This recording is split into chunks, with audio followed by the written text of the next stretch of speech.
Everyone, welcome. Everyone's looking good as usual. Jen, you want to start us off? Yes, sorry. Tyler, it's good to see you. This is a pretty big deal, the extension, but what does it mean to you to be regarded as such a core member of this offense and of the team? Well, I mean, it's truly a blessing, and like I said, I always try to be about my faith, and so I give God all the glory and all the credit. I know it's hard to be able to be in a position as athletes for us in the NFL to even get to a third contract extension. Usually we say that the average is 3.5 years, to play in the league, and I don't know if that's changed. And so to even make it to a second contract, you've already, beat the odds within the average years of playing. And to get another contract after that, I mean, it's like a really amazing accomplishment. To me, it's a phenomenal accomplishment, something that I never really thought about, maybe until after you get a second contract. It crosses your mind, but you're not really even thinking too much about it until it starts to sneak up on you. And so, like I said, man, it's a blessing. And I think for me, it's just trying to understand, and as I pray and talk to God, like understanding why me, why am I in this position? How can I be a good steward of what you've been given to me? And how can I continue to glorify you in everything that I've been doing? Thank you. Corbin? Hey, Tyler, there was a statement released by Seahawks players on behalf of Seahawks players today indicating that you guys were not going to be participating in voluntary offseason programs, and you considered sitting out last year, opting out because of the pandemic. I guess my big question for you is, do you see benefits still going back to an offseason program like pre-2020 once it's safe to do so? Or do you think that virtual programs are here to stay moving forward? Where do you stand on that? Well, like I said, when I was going through the protocol of whether I should play or not, I was, trying to make the best decision for my safety. And, as well as taking into consideration my family and friends, because a lot of them want to come be around me and come to the games as well. And when it came to playing, I had to make that decision. And so I understood the risk, I understood the cost, and I understood what needed to happen in order to try to create the most safest environment. I think for the Seahawks, like we did a great job. We learned, we made mistakes, obviously, because we had to learn how to adapt. But throughout all the adapting and all the stuff that took place, we ended up finding a way to be able to make it happen to where throughout the season, there was no COVID cases. I think as we head into this year, like I said, there was a statement that was put out, and all the words were pretty much said in a statement. I think that last year, we did a virtual offseason. Nobody expected it to happen, and it worked out perfectly fine, just because of the pandemic and the global shutdown and everything that took place and that's happened. And so in the statement, it's also referred in there that, we also want to do a virtual this year. Michael Sean? Hey, Tyler, how did the decision between you guys come together to skip out on the workouts this year?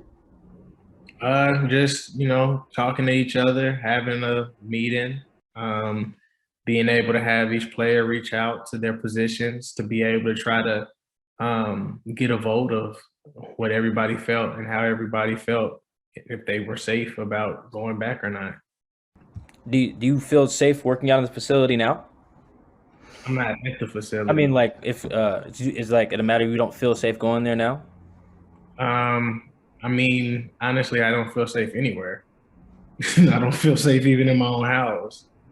So, I mean, unless I stay in my house forever, I know I'm gonna be good. But I mean, at some point, you gotta try to get back to some type of normalcy.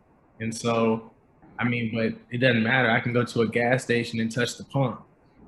You know what I mean? I can get traded cash. Like, I mean, nobody's gonna feel safe. Thanks. Greg Bell?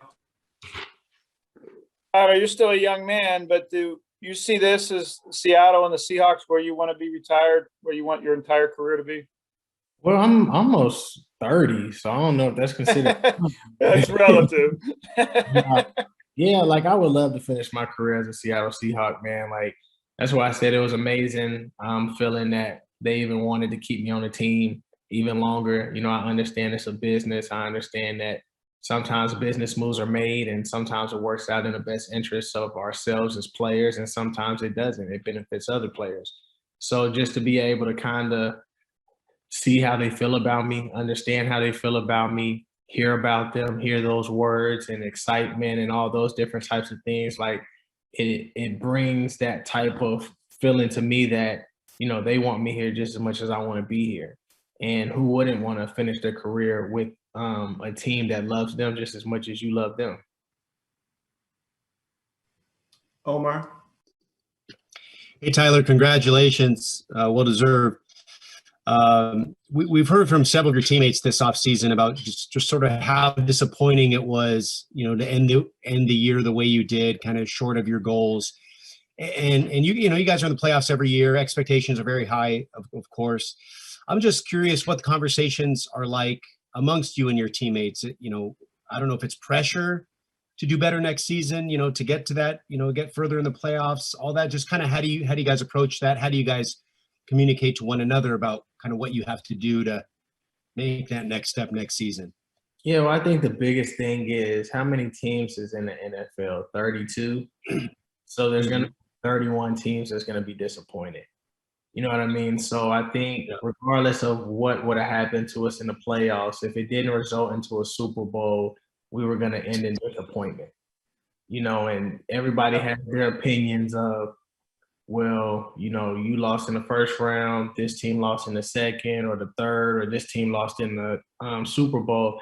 At the end of the day, if you're not the one with the trophy, it doesn't matter, right? So I think for us, the biggest thing that I know I've learned as an athlete is you can't take what happened last year into what's going on this year. You have to learn how to evolve. You have to learn how to adapt. Each player is going to be different. We all bring different qualities and we bring different things to the table, and we have to be able to figure out how to make that work. Just because you're successful the whole entire regular season doesn't mean you're going to win the Super Bowl.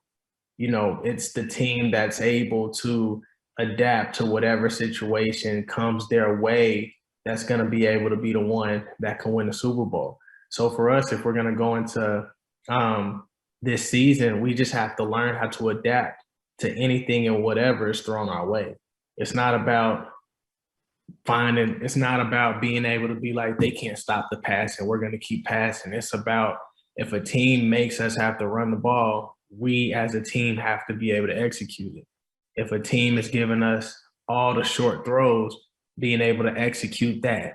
If they're going to give us the deep balls, we're going to take that. Whatever a team gives us, we just got to take it rather than trying to go out there and do whatever we obviously want to do. So that's what I've learned, and that's what we have as players have also learned, is that let's try to get more comfortable with knowledge and understanding of what teams are trying to throw at us early on. And that's one of the things that we started learning towards the middle to end of the season last year. And so I think that's going to help us a lot more as we continue to get ourselves prepared for this season. Cool. Thank you, Tyler. Quick follow-up. Are you planning on getting together with Russ this offseason and get some throws in? I mean, we just have to wait and see. I mean, we've had conversations and stuff like that when we were still in the season, when we were lifting Sure. it. We had conversations. I don't think we still thought we would be in this pandemic. So Yeah. I mean, we just got to kind of wait and see and just kind of see what happens. Thank you, Tyler. Bob? Yeah, Tyler, speaking of Russell, I was just curious if you talked to him much this offseason. Obviously, there was some rumors about his future. If you know what you thought about all that, did any of that play any role in your decision to sign an extension at all? Or Yeah, I mean, I talked about it and stuff like that. I didn't really talk to Russ about it, but I think at the end of the day, you know, like a lot of that it's over there on his side. You know, that doesn't really have anything to do with me. And so just throughout all the stuff that was being said, I mean, you just got to learn how to decipher the real from the media, right? So I think a lot of the guys on the inside that work within the Seahawks did a great job being able to have those conversations with players and stuff to kind of like let them know what's the difference between what's actually been said and what wasn't said and what the media are saying is being said and it's not. And so I think that, for us though, I think, the Seahawks did a great job being able to capture that so that as a team, we can stay united and we can be able to continue to be in this thing together as we continue to try to get better throughout whatever the season throws at us.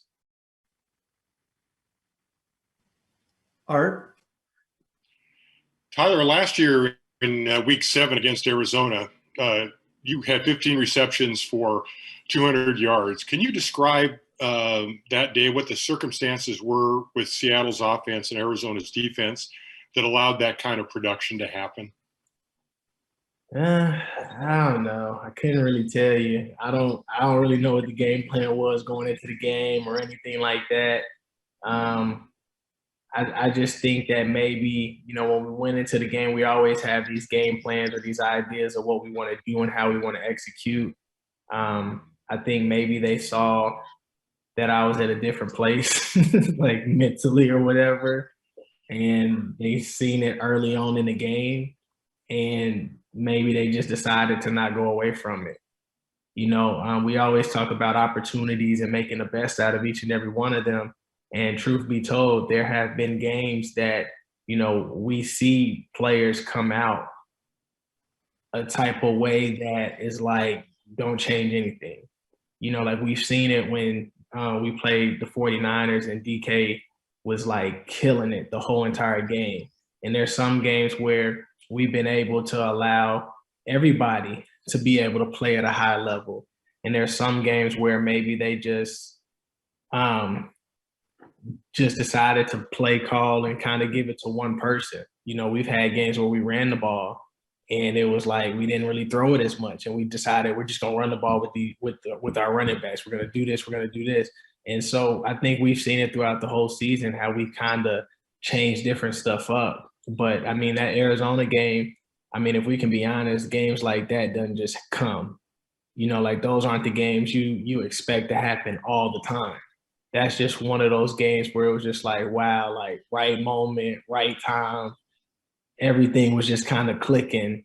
And sometimes it's not always like that for games. So I'm thankful for the opportunity and stuff like that. But at the same time, the type of person that I am is if I'm getting 20 targets that game, I'm like, we need to get the ball to other people too, because you don't want it to always be about you. You want other people to get fed. You want other people to have a chance to be able to get theirs too. And I think that's the beauty of the NFL season is, I had one of those games, but you also see players have those same type of games. Like even Chris Carson had that game when he was scoring the first game of the season.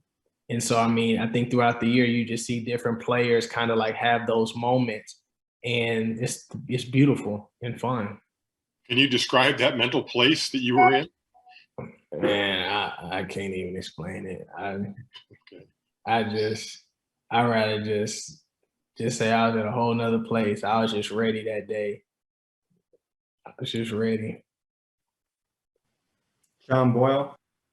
Yeah, Tyler, Pete Carroll's talked a couple times about last offseason, maybe it going better than he thought with all the virtual stuff, getting more out of it. What did you learn going through that process once? And if potentially you guys are doing that again, what can you take from last year that'll help you get even more out of it this year? Well, I think for me, obviously, like I said, it was different. We had virtual meetings, stuff like that. But it really allowed me to stay in my element, to figure out how to grind, to figure out what I needed to do in order to put myself in the best situation. Because, if we could be honest, sometimes we don't really know what we depend on and who we depend on until we don't have that around us anymore. And when we got into a pandemic, gyms shut down. When we got into a pandemic, we couldn't really just travel and go throw with people. And so you had to learn how to grind by yourself. You had to learn how to be your own personal trainer. For me, that was one of the things I've done almost my whole entire career is I've trained by myself, or I went to go train with my dad and my brothers, or I'll have one of my friends do stuff with me who's a coach right now in high school, and we'll just go do stuff like old times. But it's like I had to get up myself and go ride the bike. I had to get up myself and go do a lot of this stuff. And to me, the reason why I've always wanted to try to do stuff like that is not because I'm against working out with trainers and stuff. I think that's awesome because for me, I need to work out with like some of our trainers with the Seahawks to live. Like I want to get better in that area.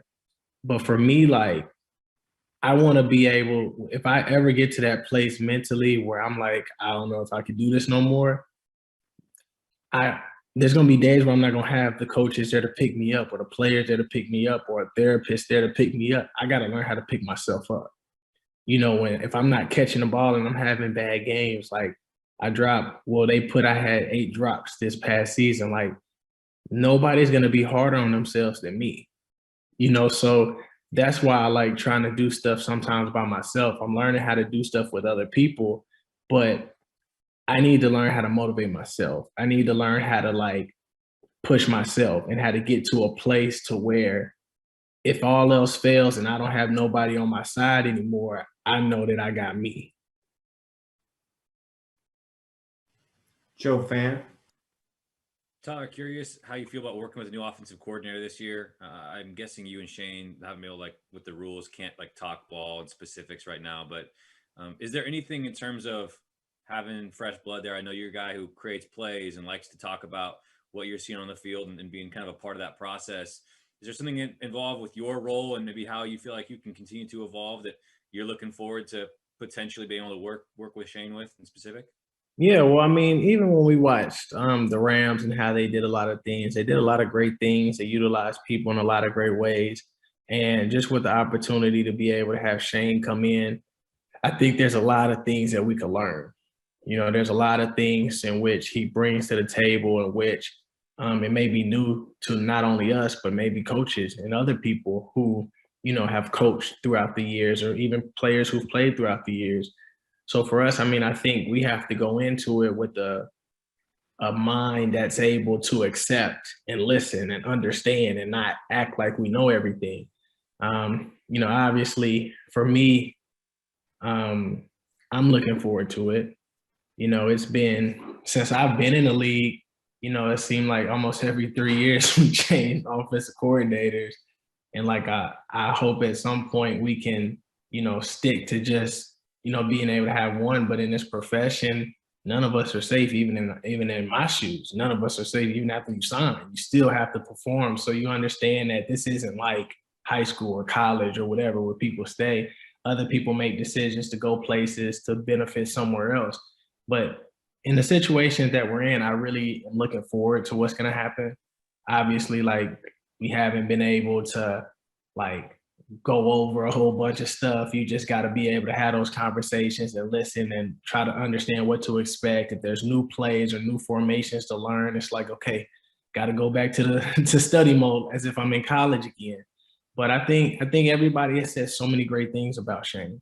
And, I'm looking forward to being able to meet him. I met him whenever I was going into the facility to sign. He was just outside and I was able to say hi and stuff. But for the most part, man, like I'm just looking forward to being able to play, being able to get to know him, get to know his family. And the biggest thing that I've learned is football is about relationships. And not only is it about relationships on the field, but it's about having those long-lasting relationships even when you're done playing, because that's what matters as well at the end of the day. Is there a specific way you want him to utilize you that maybe you haven't done previously? I mean, I'm the type of person that I want to see what they have planned for me first. And, I'll say kind of how I feel or how I think, or can I do this or can I do that? I mean, I kind of got to understand what role they see me in. And once I understand the role that they see me in, I can start understanding how I see myself in each and every one of these roles. And so, like I said, I don't really know what I'm going to be doing or where I'm going to be at, where I'm going to line up. Like, I mean, you got to figure out, am I on the outside or the slot, or am I going to play anywhere, everywhere? So like I said, it's not really until we start this process of OTAs and stuff that I'll really start to have an idea of the placement. And even that, it's not really going to be known until we get into camp and start actually playing in games. Jessamine? Hey, Tyler and everybody. Hey. You just mentioned the basically lack of consistency at offensive coordinator throughout your time here. What have you learned throughout that kind of change? And what do you think you might be able to, now in your almost 30 veteran status, might be able to share knowledge-wise with your new offensive coordinator? Well, first, I wouldn't really say lack of consistency. I would just say that, both sides might have determined to go their separate ways. I wouldn't really say lack of consistency. The reason why I say that is because with all the coordinators that I've been a part of, we have been successful. We've made it to the playoffs. You know what I mean? Like, I think for the most part, every coordinator we've had, that I've been a part of has done a great job. Going back to Bevel, I've had a great relationship with him. He did a lot of great things, learned a lot of great things from Bevel. When it just came to teaching us certain things about the game while we go in motion, all that certain stuff, things you don't learn like that in college. When I came on the team, I really got to learn, a lot of stuff with Bev, and same with Cabes, when Cable was teaching us about the run game and stuff.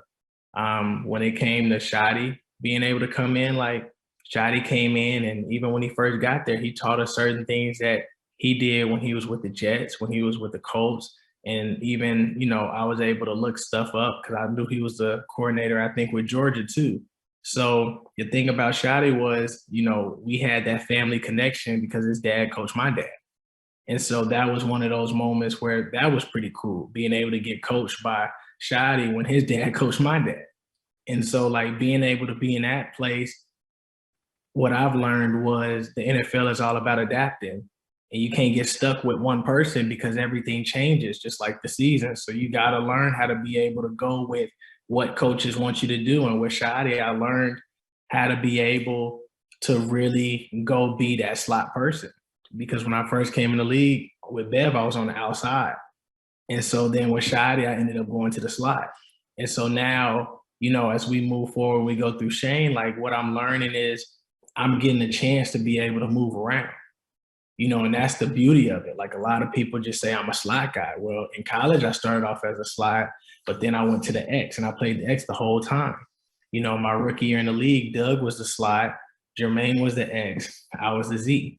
Then my second year, I was still in the same spot. Then they moved me to X before I broke my leg. Then all of a sudden, I went back to Z because Paul was at X. So that's why I said a lot of people kind of think I was in the slot the whole time when I wasn't. So when Shotty came, that's when I started playing the slot. And since then, now they've seen me for 3 years play outside. They see me for 3 years play in the slot. So now they're at a place where they can kind of move me around and see what fits whatever it is that they're trying to get me to do, whether for the season or throughout each game. Forgive me, perhaps inconsistency term for that. I guess you've just seen plenty of you've had a lot of coaches who have obviously told you want to move around more. Oh yeah, I would love to move around more. But I mean, like I said, we have so many talented people on our team. It's not just about you. You know what I'm saying? We can move anybody around. And I think that's the thing that we saw even last year as we got to a place where we started moving people around and where they was like, hold on, he's not supposed to be over here. And that's the beauty of now we bring Shane Waldron in, where he's been over there with the Rams and he's been the person who comes up with the plays, the passing game coordinator. And now you're starting to see how he can be able to move people around whenever he wants and however he wants.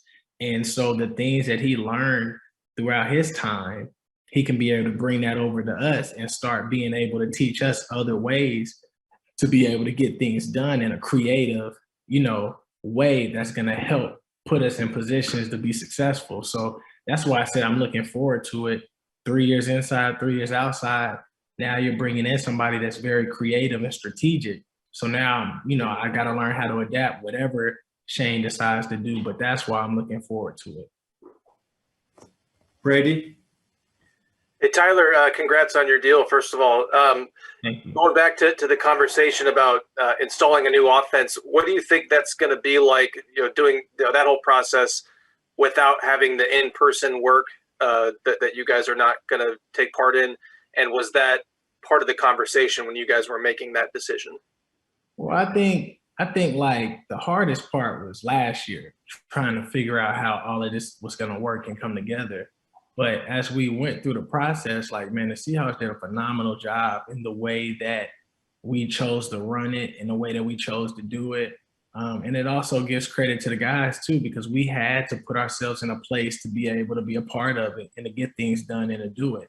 So I think like throughout the virtual thing, like the thing about this game of football is it's not physical, it's all mental. And so I think for us, like what it does is it's something about, and I don't know, it's just something about being able to understand the plays and everything that the coaches are teaching you is something. And for us, it was easy to do it last year throughout the virtual process when we were trying to go through a lot of stuff. And when we went back into camp, things were amazing. Like everybody was flying around. Like you would have thought that we never missed a practice or we never missed an OTA. And that's the beauty of it that we're able to see, is that it's all mental. And so for us, when we went through that virtual experience, like we had to be on our P's and Q's because we wanted to make sure that we was all great when we went back out there. And I think like the NFL season just kind of showed, that we were still on it. And the broken leg from 2016, do you still think about that? And did that pop into your mind when you signed this latest contract extension? Oh yeah, of course. I tell some people all the time, like when I broke my leg, I lost half a step, but it's not like I need that half a step. It's just, I miss that half a step sometimes. But, like I said, man, you learn how to adapt. And that second year, it's a blessing because the biggest thing that I've learned is that you're not always going to play healthy. As much as we want to say that, it doesn't matter what you do in what sport, you're not always going to be healthy. Sometimes you might have a little stinger. Sometimes you might have a nagging foot or something, whatever. But you got to be able to go out there and learn how to play. And so for me, man, like when I hurt my knee, I went out there, came back in the game. That was probably my favorite play of my whole entire career.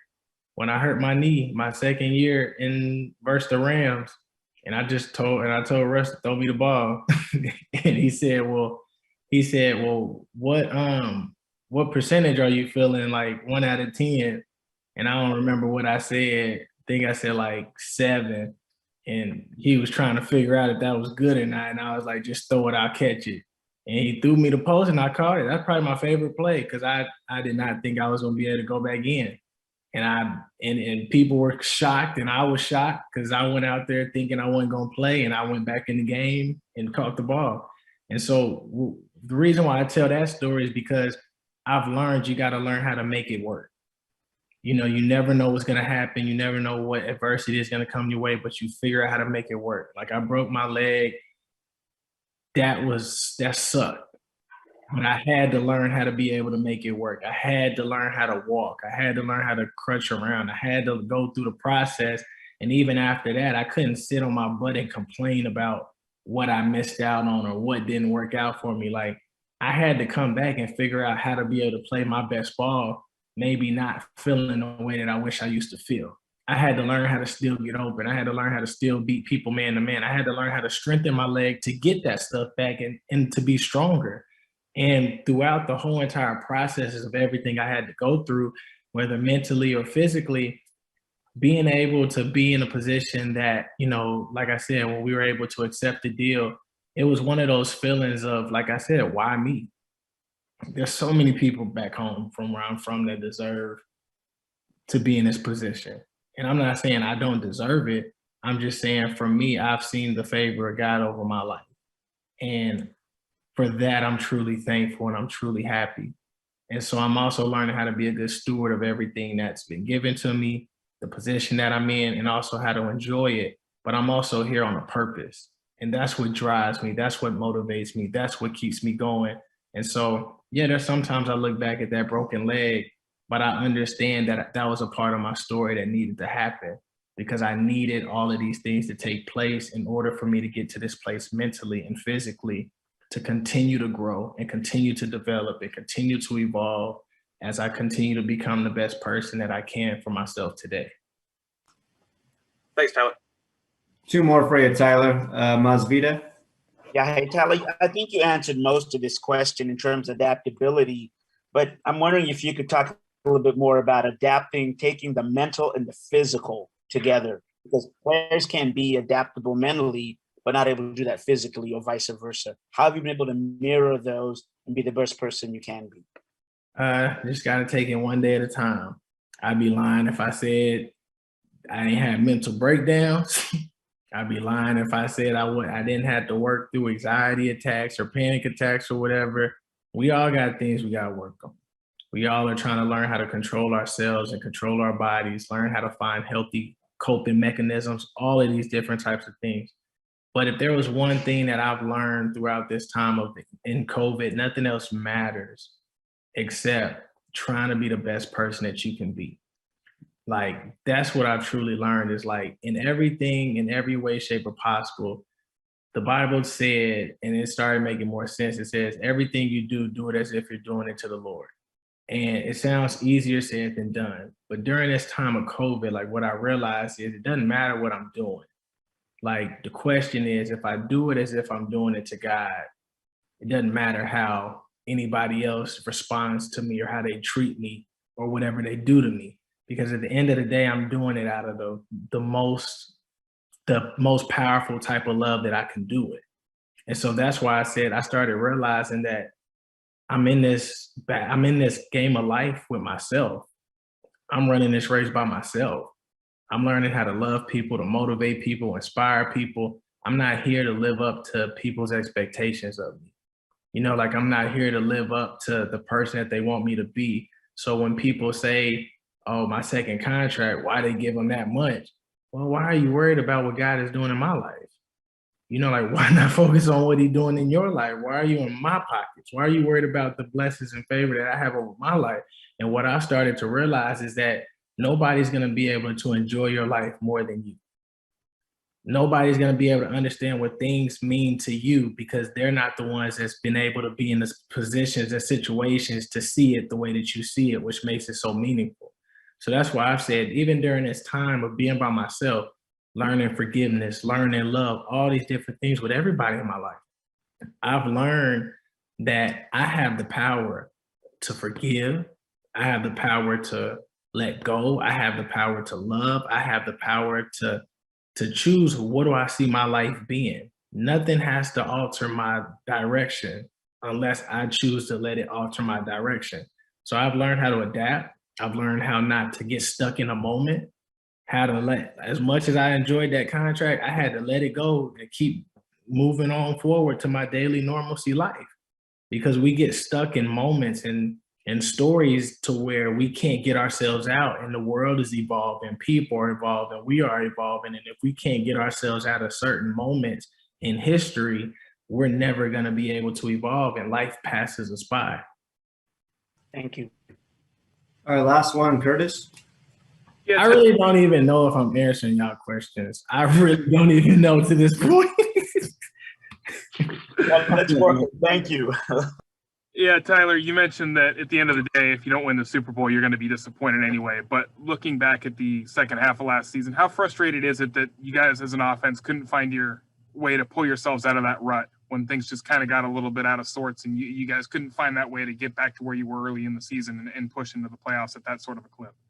I mean, I would say it's very frustrating, but at the same time, I think if anybody else was to put themselves in the same situation as us, I think they may have gone through, if not the same thing.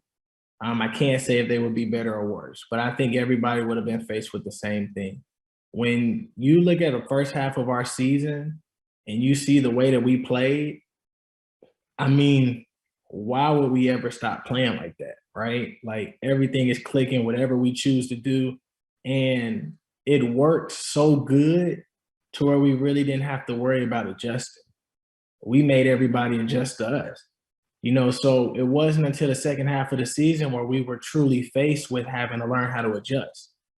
And that's the thing that sometimes is hard for people in general. You know, like I like watching basketball sometimes, but it's like, you know, when you're guarding somebody who only likes to shoot threes, well, you're going to kill them every single time because you can get yourself open. But what happens when they say, get on him and don't let him shoot, make him drive? Now you have to adjust your game. And so that's what I've learned, like, even for us, is we've done so many things that was like out of this world, to where people was like, this offense is crazy, to where we didn't have to adjust. And then when teams started doing some of the things that we hadn't seen on film, and they were starting to just do certain things just to prepare for us, now we had to learn how to be able to see what they're doing before we attack. And that's why I said it's different. When you had that mentality, attack, that's what you've seen in the first half.